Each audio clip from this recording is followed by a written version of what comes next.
Before you get going on your seed starting, take some time and create a seed starting schedule. In order to reach my goal of 650 pounds of produce from my 280 square foot garden, I rely heavily on succession planting and interplanting to maximize my garden space.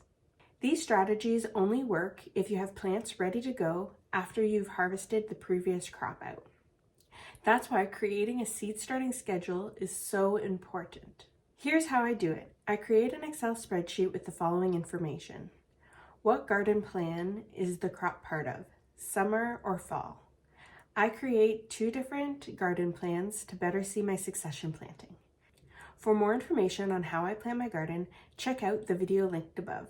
The next few columns are important crop information: the crop name, the variety name, how many I want to plant in the garden, days to maturity, and if the crop needs to be started indoors, how many weeks is required. A lot of this information can be found on the company's website or the back of your seed packet. The seed starting date column uses a formula to calculate when to start the seeds indoors. It subtracts the indoor growing requirement from the planting date to determine the date required to start the seeds. The estimated harvest date is calculated by adding the number of days it takes the crop to mature to the planting date. This tells you when you can expect the crop to be ready for harvest. Lastly are the tracking and note columns. The tracking column is used to mark when the crop has been started, planted, and harvested. I have conditional formatting set up to highlight the row green for when the crop has been started, yellow for when it has been planted, and red for when it has been harvested. To set up conditional formatting, click Conditional Formatting, New Rule, Style Classic, use a formula to determine which cells to format, enter the formula on your screen. Format with green fill and dark green text. Click OK. Then repeat, changing the words in the formula to planted and the format to yellow fill with dark yellow text. One last time, changing the words in the formula to harvested and the format to red fill with dark red text. Once the Excel is set up, I begin to enter the crops in my garden plan. I look at the seed packet for information on days to maturity and recommendations for starting indoors. If I want to try a new crop or a new variety, now is the time I do that research. This is also the time I go through my seed stock and see if I'm missing any seeds I need for this year's garden plan. After completing your seed starting schedule, you will have a complete list of seeds you'll need to order. Now, let's walk through some examples. In the spring, I want to plant 176 onions. Last year, I grew the Alyssa Craig onion and was very happy with the variety. Looking at the West Coast Seeds website, the Alyssa Craig onion requires 100 days to mature and should be started indoors about 10 weeks before planting.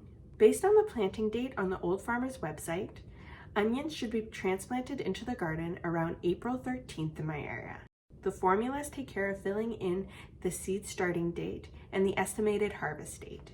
When I start the seeds, I will update the tracking to seeds started. Onions are a one and done crop, estimated to be harvested out by July 22nd. But my frost date isn't until October 10th. This leaves me with about 80 days to plant a different crop in the space the onions were. In my fall garden plan, I have 396 carrots going into the garden space after the onions are harvested. I didn't love any of the carrot varieties I grew last year, so I did some research and decided to grow Danvers 126 half-long carrots this year. They mature in about 70 days and will be started in the garden and not indoors. I will plant them right after I harvest the onions around July 22nd. The formulas take care of the seed starting date and the estimated harvest date. Who doesn't love spring peas? My dad. My dad's who doesn't love spring peas. But I'm still planning to plant a 6-foot double row of snap peas. I'll need about 96 peas to get that planting done. I enjoyed the Sugar Daddy snap peas last year and plan to plant the same variety this spring. They mature in about 60 days and will be started in the garden and not indoors. The Old Farmer's website suggests that peas should be started in my area around April 7th. Harvest will begin early June and will last until early July before the temperatures get too hot. That leaves me about 100 days to plant another crop in their place. A new crop I want to try this year is rutabagas for some fall and winter soups and stews. I added 24 rutabagas to my fall garden plan following the spring peas. Rutabagas should be started in the garden and they will take about 100 days to mature. I will plant them as soon as the peas are done, estimating around July 1st. Continue entering crops based on your garden plan. Once you're done, now it's time to place your seed order so that you will be ready for seed starting season.